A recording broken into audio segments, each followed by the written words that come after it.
Started. Okay, toes up. Let's start with d4. Okay, Queen's Gambit, Slav defense, avoiding the win-hour gambit.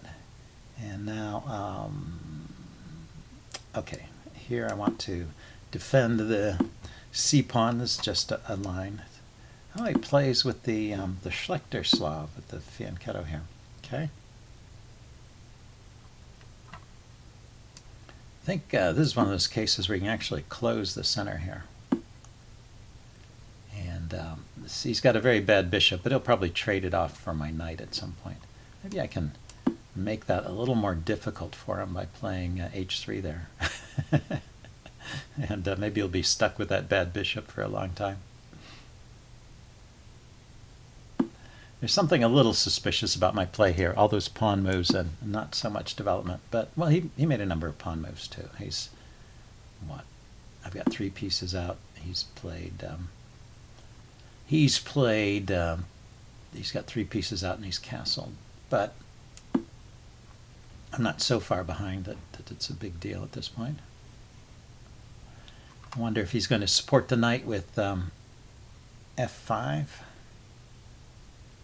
Is that his idea here? No, he just wants to take my knight. I don't know about that. Okay, this way. So if I take that with my knight, he takes with a bishop, I take, rook takes. And I've got these horrible doubled pawns here. But I also have the bishop pair. Gotten rid of his dark squared bishop, but he's liberated his light squared bishop, so that's no longer a bad bishop. Let's see, if I don't take it, you know, what I don't like about not taking is that he might kind of squish me by playing e4, and that would leave this bishop in kind of sad shape. So with that shattered pawn structure, I think I would still be able to find useful squares for my bishop. The other way to play this maybe would be to play e4 myself. But he just takes it. So I'm going to take that pawn. I'm going to go for the shattered pawn structure. And I'm going to do what I can to get in the move. I want to get in e5 quickly here to liberate this bishop. Or, oh, I know. Place the bishop here and get in c4 quickly. I was meant e4. Quickly play c4 with tempo on the rook. So I've got the bishop pair, I have a miserable pawn structure, and yeah, it should be some compensating things here. And if I can get rid of some of my weak pawns here, it's not so bad. If he pushes forward, I'll just take it. If he takes, I take back. If he trades queens, I'll bring a rook to the center. See, do I want to avoid the queen trade? I mean, I could play queen c2. He can't actually defend that pawn. He could defend it. He could defend it with the bishop, and then when I take it, he could trade the bishops, and I'd no longer have the bishop pair. So maybe that's not so great. He goes for the queen trade. Okay. So I was thinking this f rook is the more useful one to bring over because the a rook would be still active over here on the b file or the c file. Okay, and he goes after the pawn immediately. I wonder if there's something I can do here. It'd be nice to get pressure on the that f-pawn, which is pinned. So rook up, knight takes, rook over, hitting the pawn. He can defend with the rook or the bishop. Okay, so let's pause and defend my pawn.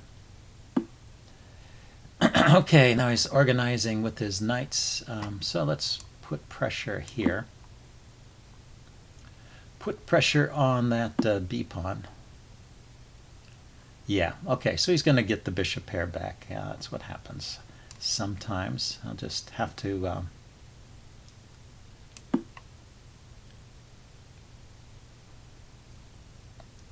wait and see if he wants that bishop.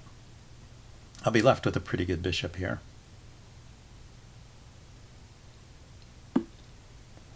And do I want to take with the pawn? This will be a backwards pawn he can attack.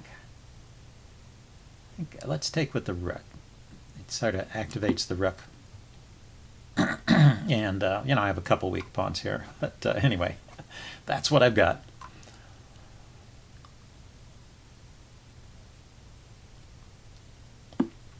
Okay, so we unpinned the f-pawn. That's not a bad idea. Let's see, if I march this pawn all the way up, he can just take.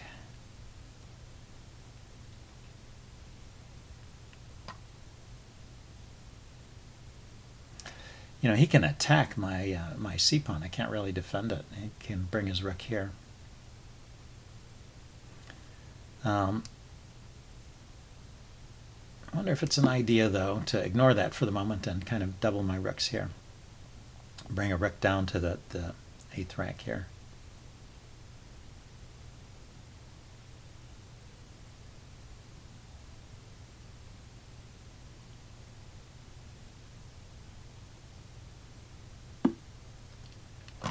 So rook here, and he takes, I take. Isn't this pretty good? I guess he can play king to he can play king to e7 here and force me to take.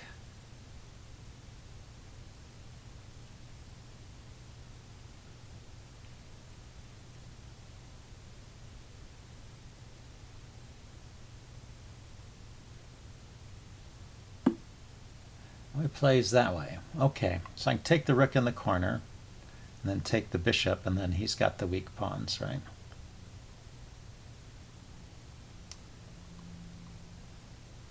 Yeah, that doesn't go with check or anything. If he takes the bishop, then I'll take his rook with check. So we will play like this. And rook to the 7th rank or the 6th rank. Let's think about it. If I go here, I'm attacking this pawn and this pawn. And he can't defend them both. If I go here, he can just bring his rook to the center and defend. So I guess this is the more accurate move. Always good to keep your opponent's king on the back rank. So he tries to liberate that way. Let's take here.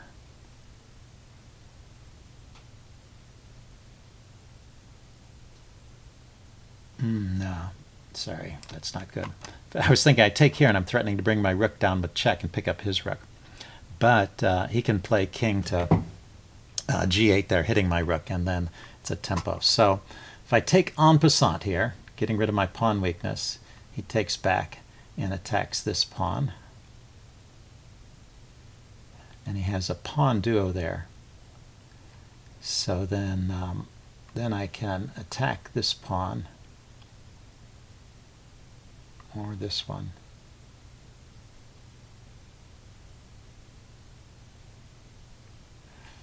Yeah, I think I should take en passant.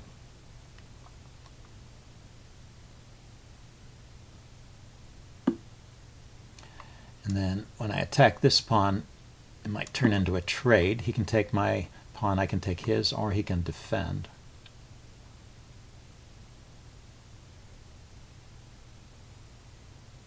And if he defends, then I'll just start bringing my king over.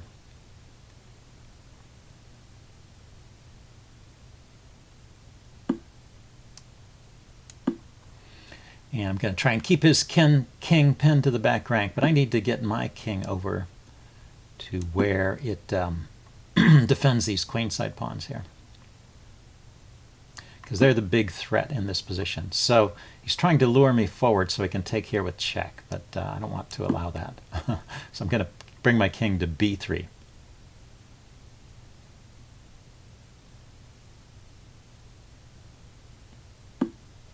Okay, so he went for the trade.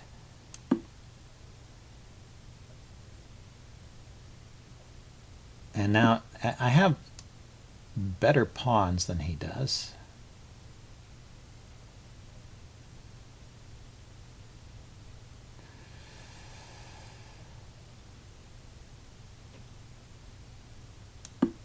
in better king position. But it's still a bit tricky here. Yeah, see, he can do stuff like that, attacking my rook.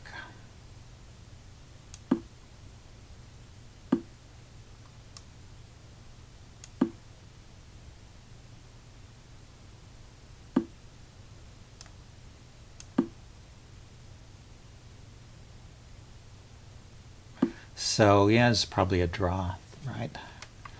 Let's see, I can check.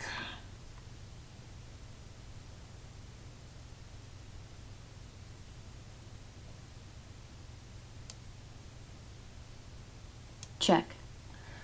Get my pawn rolling a little bit, and get my rook behind. Get my rook behind his pawn.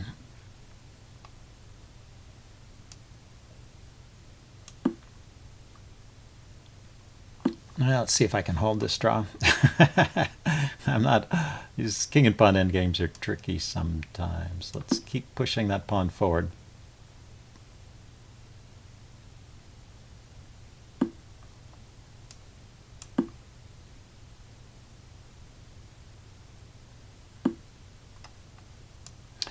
Looks like he's just going to go for the draw here. I can't stop him from taking that pawn. Check. Game drawn. Okay, well, anyway, we'll check that out in the postmortem, see if there was a way for me to get some kind of advantage out of that game. It was interesting in the early parts, at least. See you guys later. Bye.